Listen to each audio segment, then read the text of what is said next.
Uh, Hello, everyone. Hello. Hi.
Okay, students. I think that we should get started with your presentations today. I would like you to have your cameras on if you can.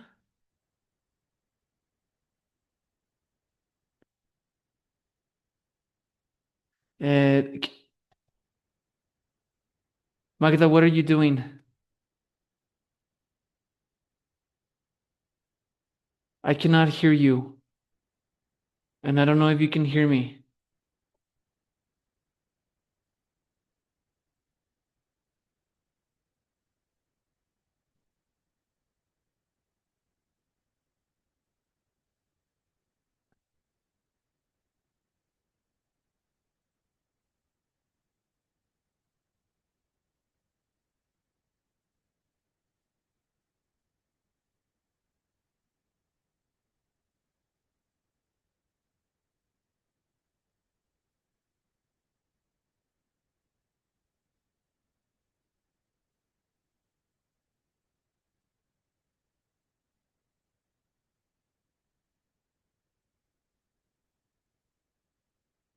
Let me open the attendance list.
Hello, Mario. Fatima Yamilet.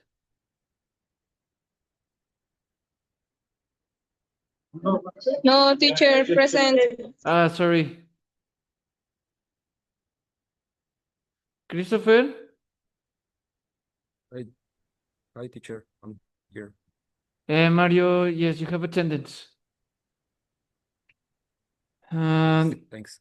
You're welcome. Maria Luisa.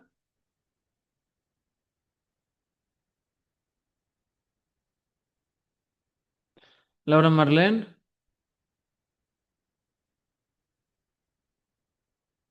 Fátima Berenice. Present. Sofía, Present. Mauricio Ernesto, Present.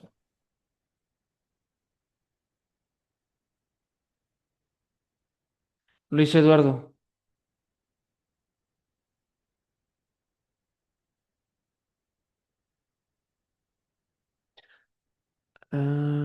Azucena,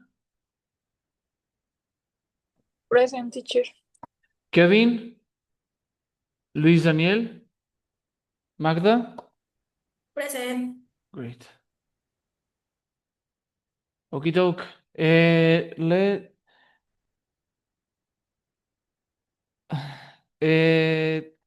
so we're going to start with your presentations and we're going to go by order. According to the list, Jesus Rogelio is the first one to present, but he's not here, so I'm going to skip his turn. Mario, can you begin? I want, but I don't have already my presentation. Your presentation is not ready? Can you hear me? No. I ask you because my laptop is a little frozen. You want me to share for you? No. I want to do that, the first of the presentation, but I don't have already my presentation. That's what I'm asking you. Your presentation is If not ready. you, yes, Okay. can you wait me? Sure. Okay, thanks, teacher. Fatima Yamilet.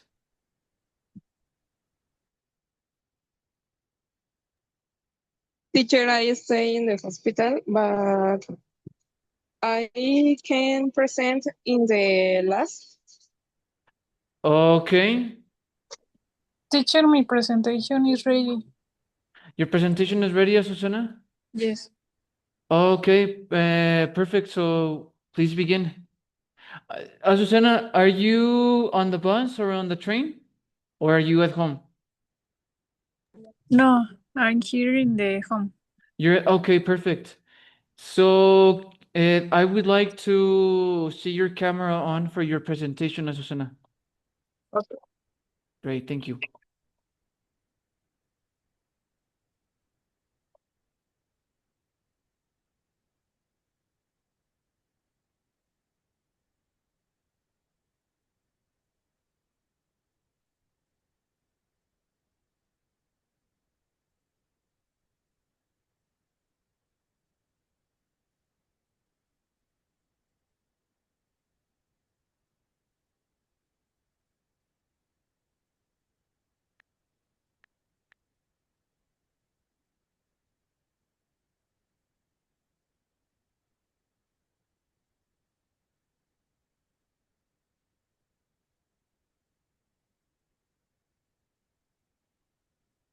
¿Sí se ve mi presentación, teacher? Yes, I can see it. I have a question, Azucena. Can you flip your phone? What, teacher? Can you flip it? I don't understand, teacher. Okay, so your phone is vertical. Can you flip it horizontally?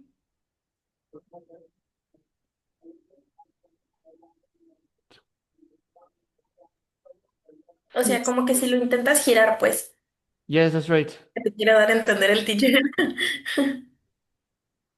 That's much Ajá, better. yes. Yes, that's much better. Okay, great. Please, Azucena, so the stage is yours, and good luck with your presentation.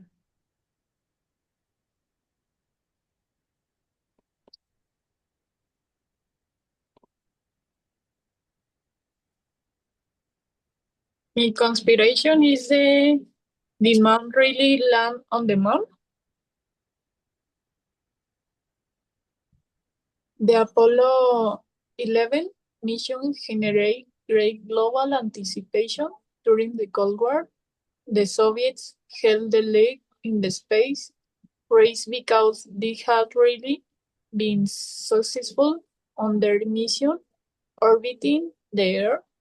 For this reason, President John Kennedy made this mission a national priority during his famous 1972 speech, where he said, "We should to go to the moon in this decade and do the other things, not because they are easy, but because they are difficult." The world waited to see if the United States will succeed what they did on July 20 in 1979. Satellite broadcast live imagine on the moon landing, and more than 600 million people witnessed the historic event. Then came the conspiracy theories, some on which question the entropy did men really land on the moon? According to these theories, which has been refuted by NASA, the entire event was staged. Among the evidence present by conspiracy theories are several alleged inconsistencies. When on the question with the USA flag, the astronauts Buzz Aldrich and Neil Armstrong planted on the lunar surface appeared to be waving when there is no wind on the moon. Jennifer Rose Nassau, a NASA historian, said on the agency's podcast on June that Jack Kinsel, an engineer on the time, was the one who came out with the idea for the flag to look that way. Of course, they wanted you the able to see the flag, so they sewed a hint on this flag, and I had an aluminum rod running through it. They were actually supposed to stretch or out completely, so it will be perfectly straight for the photos. But the great realized that I looked like it was wind, you know, the way it was we hearing air, and so they then extend the aluminum through the wall way across the flat. They decide to leave it where it looked like it was waving, she said. Another point raised by conspiracy theories is the absence of the star in some of the photos taken by the astronauts. The explanation for this is that the subject being photographed is brighter than the star at the exposure times weren't long enough to capture the stars. Explain DC Angie of NASA Jet Propulsion Laboratory.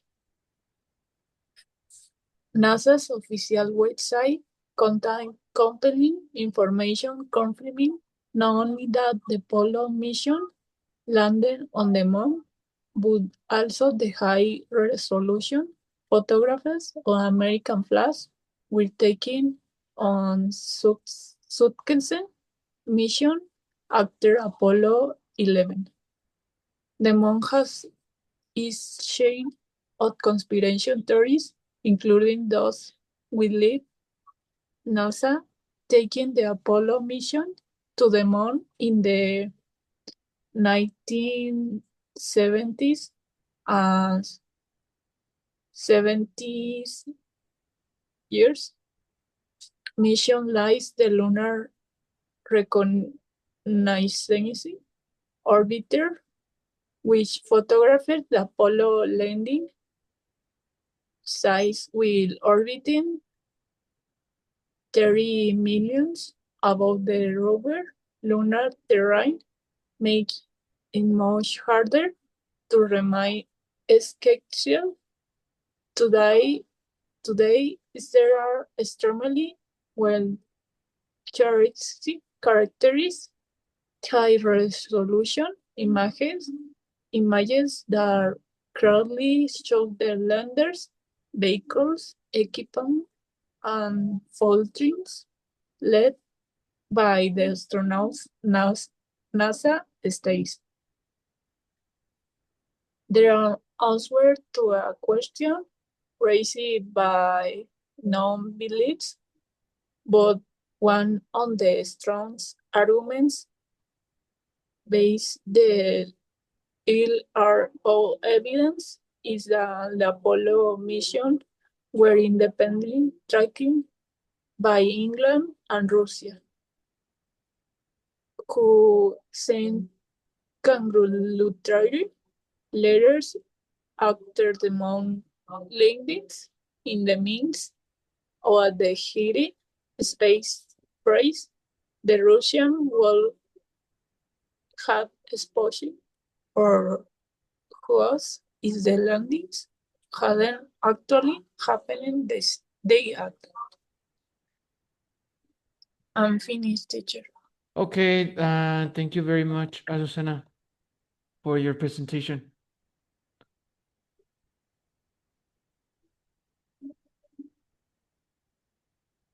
Ahora no sé cómo quitarlo, teacher. Right there. There we go. Thank you very much, Susana, for your presentation. It was fun to see this conspiracy about the moon. Very good. Thank you, Susana. You're welcome, teacher. All right. The next person is Christopher. Teacher, can you wait me también? Of Yes. course. My presentation is also ready. Okay. Sofia.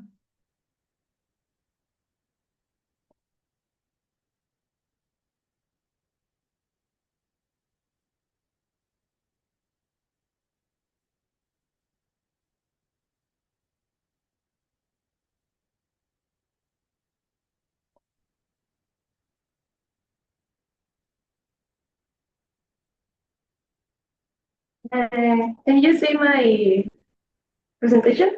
Yes, I can. Okay. Hey guys, I am Sofia, and today I'm gonna talk to you about one theory about the One Piece. Has anyone here seen this anime? Yes, I have. Yes. Yes, I have. Some episodes, but not all of them. I Okay. saw the live action. You know, No? The live action is not good. no, yes, it's good, but the anime is very okay. Okay. Uh,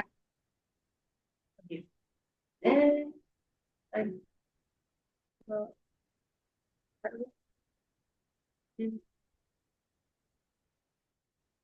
okay. Yeah. Mm, I totally recommended this anime. One moment. Of course.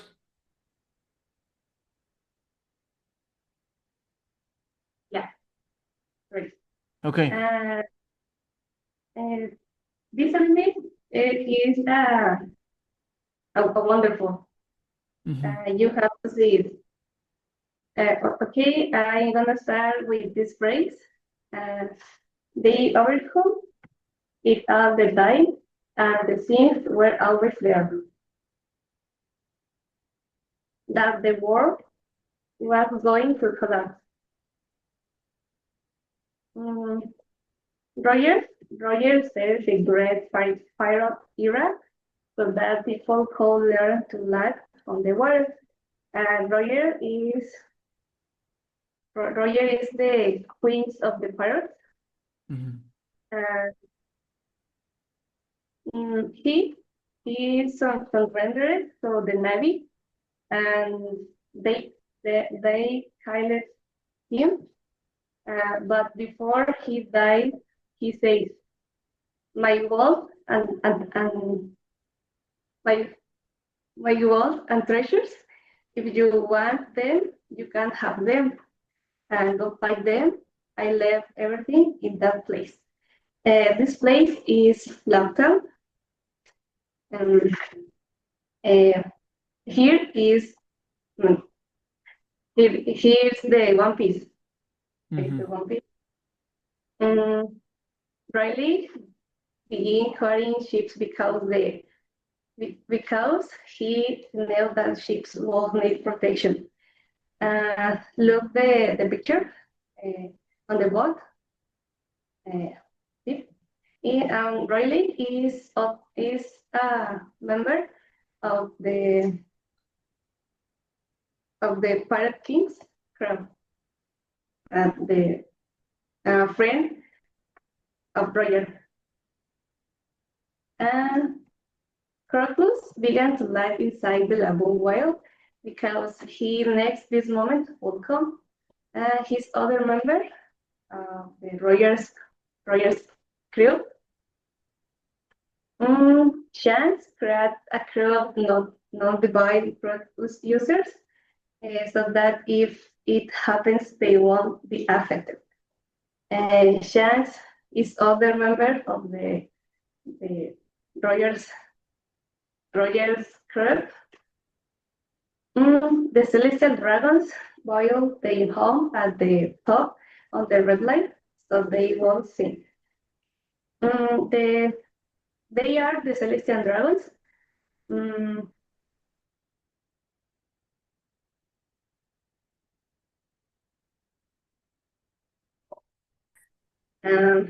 They rule the government. Look their they go like bubble in their heads.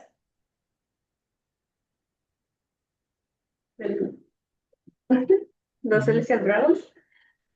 And Sunesha committed a crime and was punished by having to walk for eternity. What if Sunesha could be a savior when the world collapsed?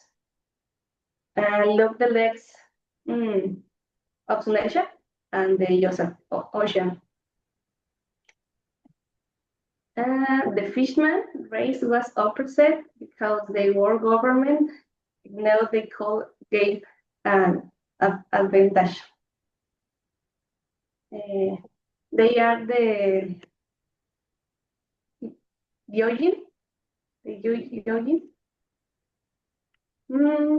The Lunarian race was exterminated because the skinning of the world will not affect them because they can fly. And what do you think? About what? About One Piece? No, about the theory, the world, the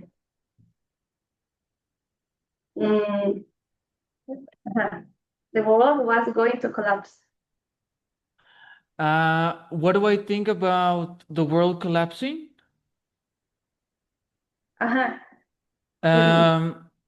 Well, I think that that maybe yes, the world is going to collapse, But I don't think humans could live on water.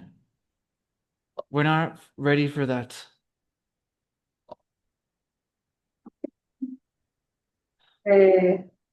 Yeah, because the people go learn to live on the water in their boats. Oh, por esto. Okay, in bubbles. Is it bubbles or what is it? Boats. Okay. Okay. Mhm. That's my opinion. Sorry? That is my opinion. Okay. Sophia, continue. Do you want to ask your other classmates? Mm. Eduardo. Yeah. Yeah. The one piece.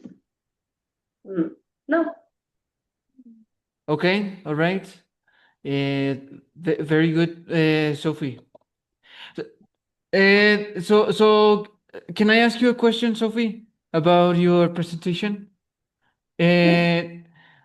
So the theory is that the world is going to collapse and humans can live on boats. Yes. Okay. Because uh, Roger Right. created the Grand Era Pirate Mm-hmm. or they live in what? In what? Okay, I understand. Okay, thank you, Sophie. Thank you very much. You're welcome.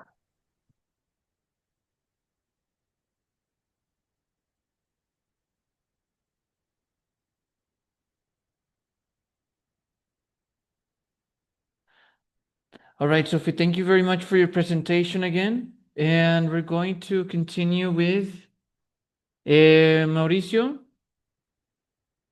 If you are ready, you can present now.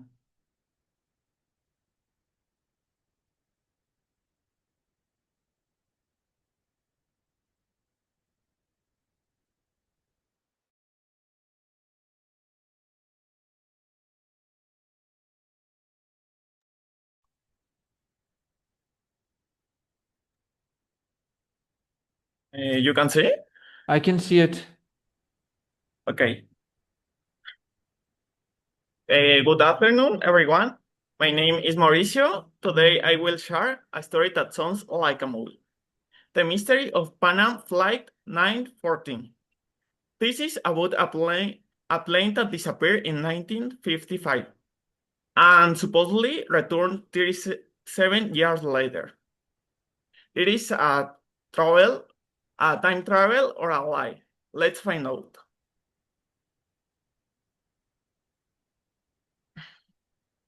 It all started on July 2nd, 1955. A Douglas DC-4 plane prepared for a routine flight from New York to Miami. On board were 57 passengers and 4 crew members. The weather was perfect and the plane was in great conditions. It was supposed to be a simple 3-hour drive.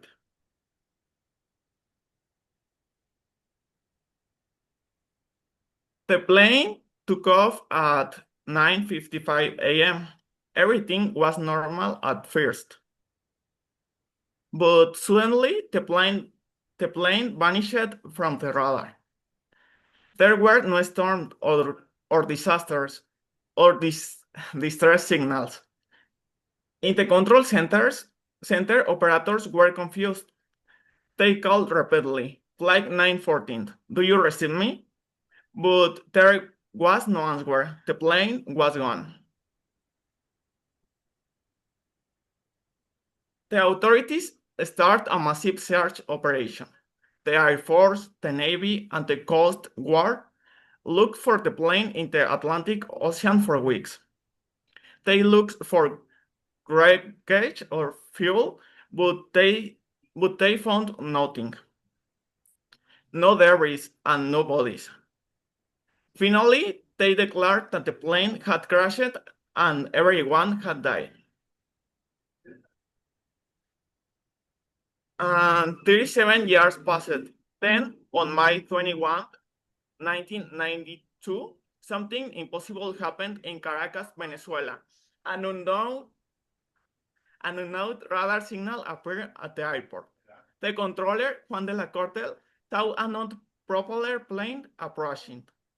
It was an aircraft from a different era, flying in a modern world. The plane was a Douglas DC-4, a model from the 1950s. It had 4 propeller engines and the classic Pan American logo. In 1992, this model was completely obsolete. The airport staff was shocked. They cleared the runway and watched this God's plane land among modern jets. The tower finally established radio contact. A confused pilot spoke to the controllers. He identified the aircraft by saying, "This is Pan Am Flight 914. He explained that they were flying from New York to Miami and were scheduled to land on July 2nd, 1955. He didn't know that 37 years had passed. The plane landed safely, but the situation was chaotic. When the pilot saw the modern airport and realized the year was 1992, he panicked. As ground workers approached, he shouted through the window, "Don't come near the plane." He restarted the engines, took off again, and disappeared forever.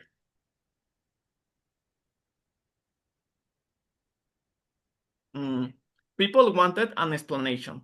The most popular theory was time travel. Some people suggest the plane entered a wormhole. They used ideas from Albert Einstein and Stephen Hawking to explain how a plane could travel through time. To many, it was the only way to explain the mystery. But when experts investigate, the story starts to break. There are no official records of a Flight 914 disappearing in 1955. Also, there is no evidence of a landing in Caracas in 1992. The controller, Juan de la Corte, was not a real person. Everything seemed to be a fantasy. So, where did the story come from?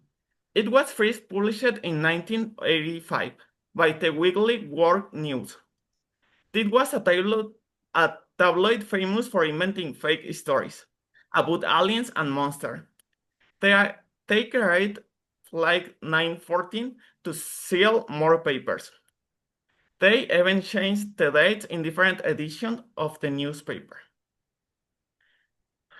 The verdict is clear. Flight 914 is a hoax, a very famous urban legend. It never exists, but the story is still popular because we love the mysteries. It reminds us that sometimes a good story is more powerful than the truth. Thank you for listening. All right, very good, Mauricio. I really liked your presentation. Well done. Well done, Mauricio. All right, let's continue with Luis Eduardo. Whenever you are ready. Okay, give me a sec.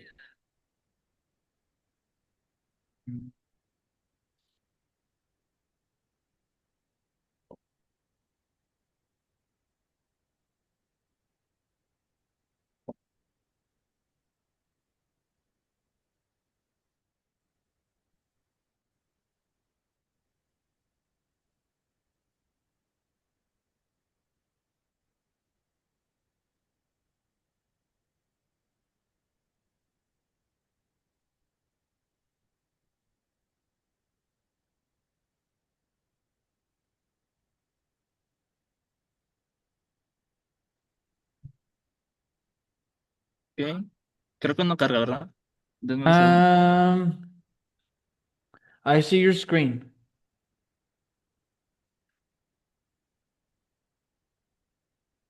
Ah, ok. I think it's frozen. Yeah, it is. Eduardo, do you want me to help you? I can share your presentation for you. Yes. Of course. Can you send it Oh, over? okay. Yes.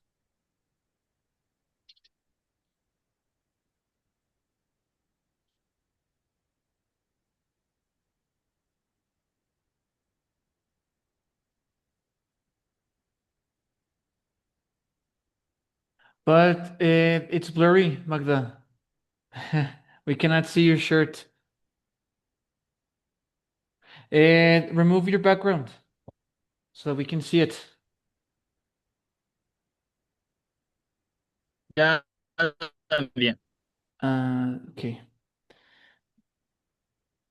Thanks, Eduardo. Give me a second to open WhatsApp.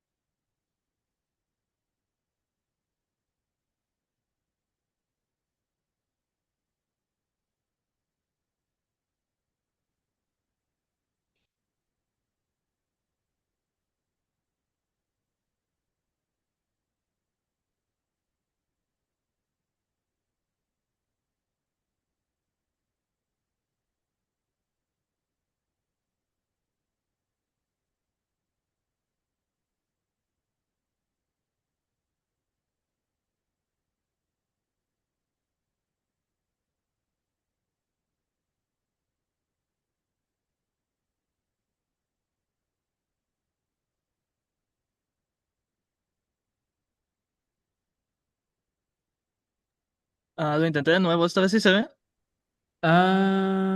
Yes. Do you want to present, Eduardo, or do you want me to present? If you can, it's better. Yes, I can present. I was just opening WhatsApp and I have the presentation now.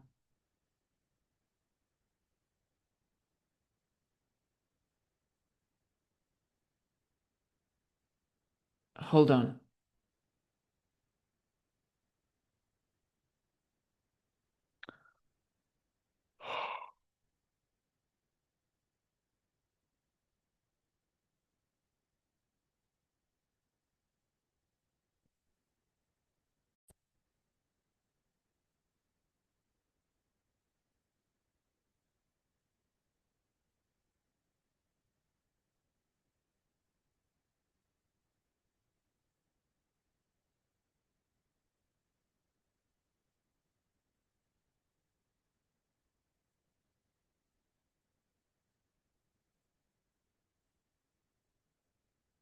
All right, Luis Eduardo, I'm going to give you Yes. the remote Okay.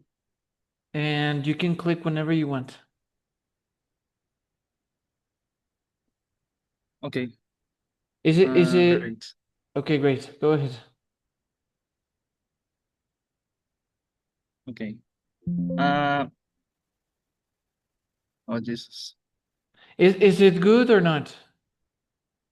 Yes. Okay. Yes. Okay. Hello, everyone. Today I want to talk about the biggest, most terrifying mystery in human history. But first, I have a question for you. Mhm. Well, does anyone believe in aliens? Yes. Yes. Yes. Oh, Jesus, I'm getting frozen. I can't. Could you please move the presentation for me, please? Yes, of course. Great. All right, let me see. Continue, Eduardo. So, do you believe in aliens? Yes. Okay. Okay. Many of you do, I think. It makes total sense, right? Let me tell you why. Imagine looking up at the sky at night. Our galaxy, the Milky Way, is huge. It has about 100 billion stars. 100 billion. That is a big number. But the Milky Way is just our small neighborhood. Scientists estimate that in the observable universe, there are 2 trillion galaxies. Let me repeat that. 2 trillion galaxies. Each galaxy has billions of stars. To help you understand this size, there are more stars in the universe than grains of sand of all the beaches in the earth. Mathematically, the universe should be full of life. It should be loud, crowded, and busy, like a big futuristic city. But when we listen to space with our gigant telescopes, what do we hear? Nothing. Absolutely silence.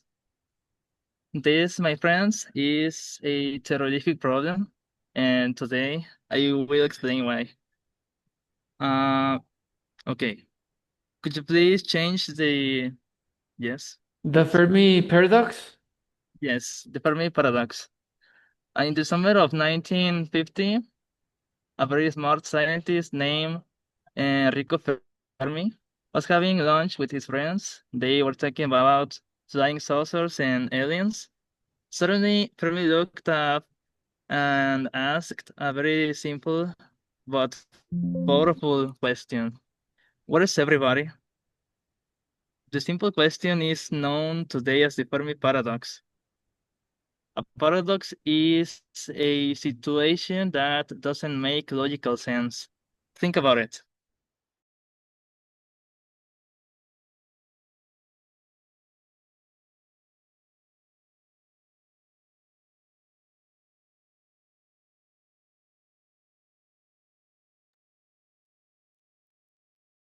Eduardo, I think your microphone is off. No puede ser. ¿Desde dónde se apagó? I think you were saying, sorry, I got lost a little bit. Okay, we're in the Fermi can paradox. well, okay. In the summer of 1915, a very smart scientist named Enrico Fermi was having lunch with his friends. They were talking about flying saucers and aliens, a morning charla. Suddenly, Fermi looked up and asked a very simple but powerful question. What is everybody? This simple question is known today as the Fermi paradox. A paradox is a situation that doesn't make logical sense. Think about it. The universe is incredibly old. Earth is relatively young. If another civilization started just 1 million years before us, they should have super advanced technology by now. We should see their giant majesties in space. We should hear the radio signals, but we see zero. We hear zero. Why? Can you move on the next slide, please?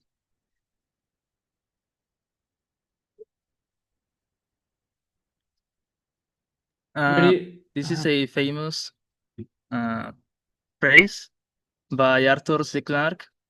Two possibilities exist. Either we are alone in the universe, or we are not.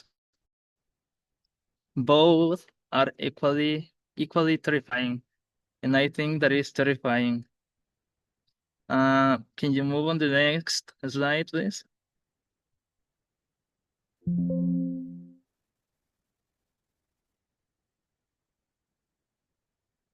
Okay. To understand this crazy theory, we need to look at the math.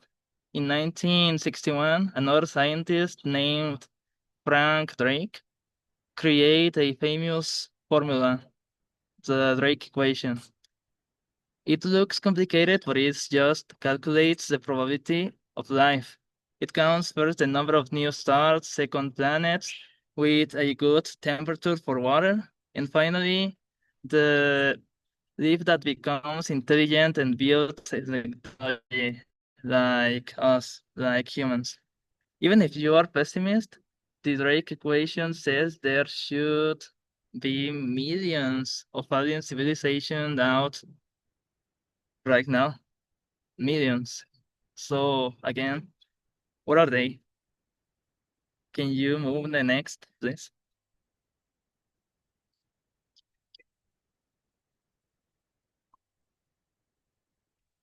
Thanks. Before we get to the scariest theory, we have to talk about another famous answer. That is named the Great Filter. This theory suggests that creating a space empire is incredibly hard. There might be an invisible wall or kind of filter that destroys all civilizations before they can travel across the stars. Maybe civilizations always destroy themselves with nuclear war, like we are worried by now. Maybe they destroy their planets. If that theory, the great filter, is real, it means our greatest test is still ahead of us, and we might not survive it, probably.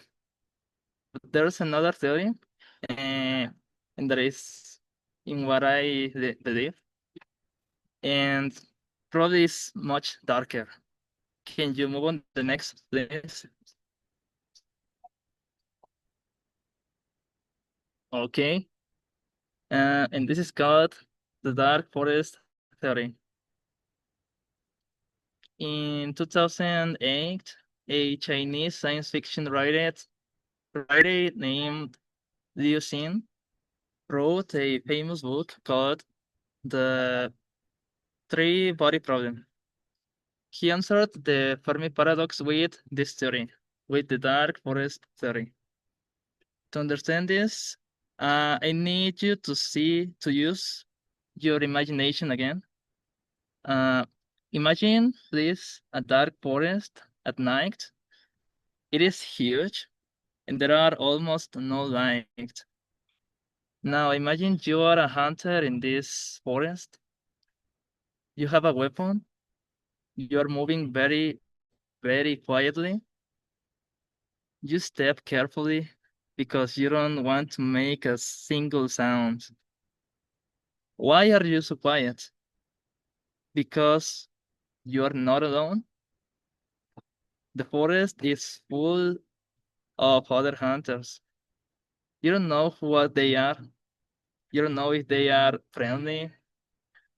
You don't know if they are bigger than you or they have a stronger weapon than you.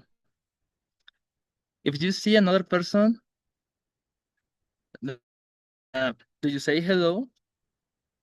I think no. If you say hello, you reveal your position. The safest thing to do survive is to shoot first. I think I'm being clear. So you can open your eyes. And I think that the exercise help us to understand better this theory. Please move on the next slide, please. Okay, these are the rules of the chain of suspicion. According to this theory, our beautiful universe is the dark forest. Every civilization, including humanity, is a hunter, hiding in the trees.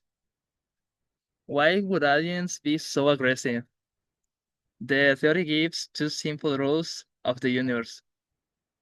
Rule number one, the ultimate goal of every civilization is to survive.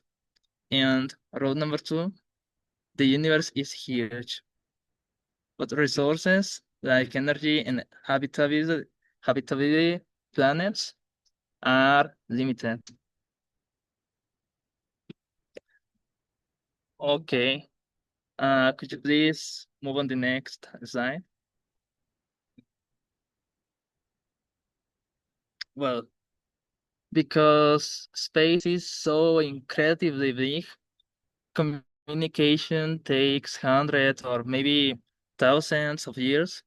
You cannot easily cut another planet to make peace. This creates a chain of suspicion. You think, are they peaceful or hostile? If they are peaceful, do they think am I hostile? If they think I'm a threat, will they attack me first? Just to be safe. Because you can never be 100% sure. The only safe option is a primitive strike. If a civilization is nosy, if they turn on a flashlight in the dark forest, a bigger, stronger hunter will see them and probably will destroy them instantaneously.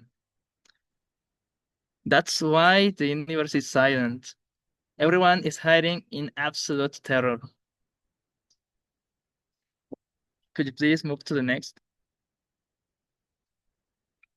So, what does this mean for humanity? Well, we haven't been hiding. For decades, we've been sending radio signals into space.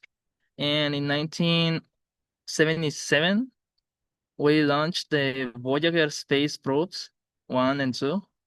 Attached to them are golden records, as you can see in the slide. The records contain music, pictures, and famously a map, a literal map showing the exact location of Earth. If the dark forest theory is true, this is terrible. This is a terrible idea. We're the foolish child standing in the middle of a dark forest full of hunters, hanging out of a map to our house. Can you move the next, please?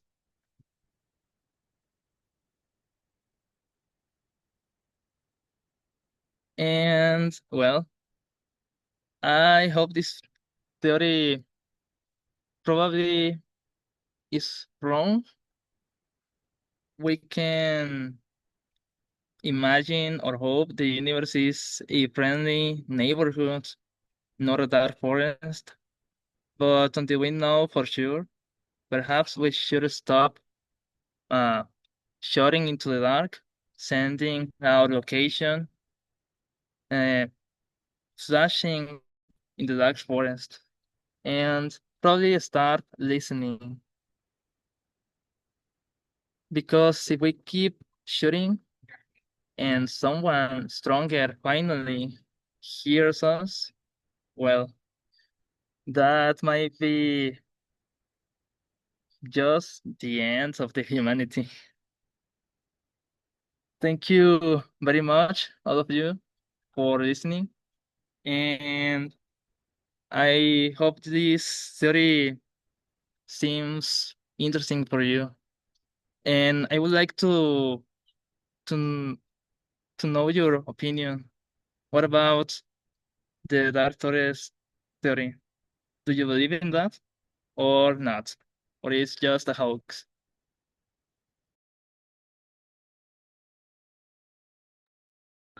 Did you say believe in God? No, in that, in the theory. Okay. Sorry. Well, in my opinion, it sounds possible. Maybe there are other forms of life out there. And you said that spaceships or satellites were sent, and then we got the messages back? Well, actually, messages back, not 100% confirmed. But Okay. we've been sending sondas to the space, Voyager 1 and 2. The other ones are named Pioneer 1 and 2 also. And we also have been sending radio signals to the space to other galaxies in our neighborhood. Okay. All right. Thank you, Eduardo.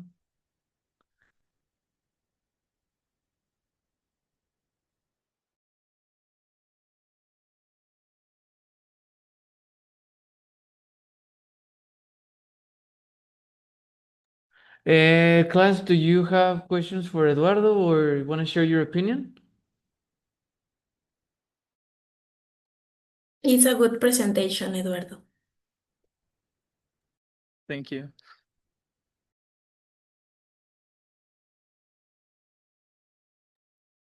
All right. Anyone else?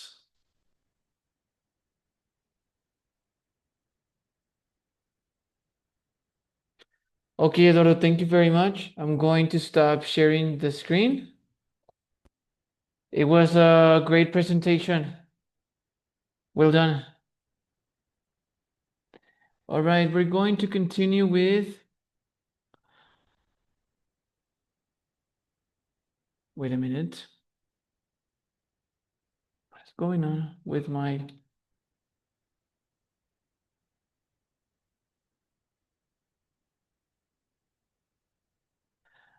Class, I don't know what's going on with my computer. It's acting strange. Very, very strange.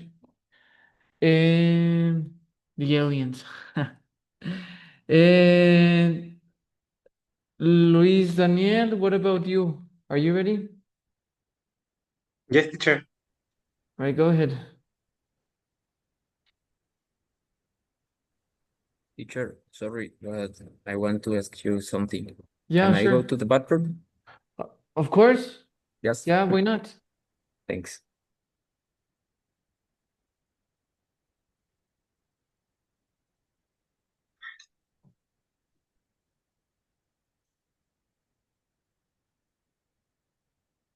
Can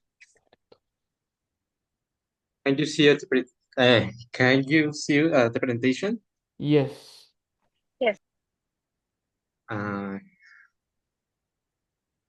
Hello, class. My experience is the day of... Ay, sorry, a ver. Creo que no está presentando.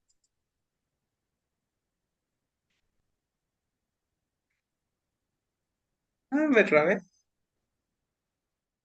Yeah. Hello, class. My experience is a essay on pterotablitos.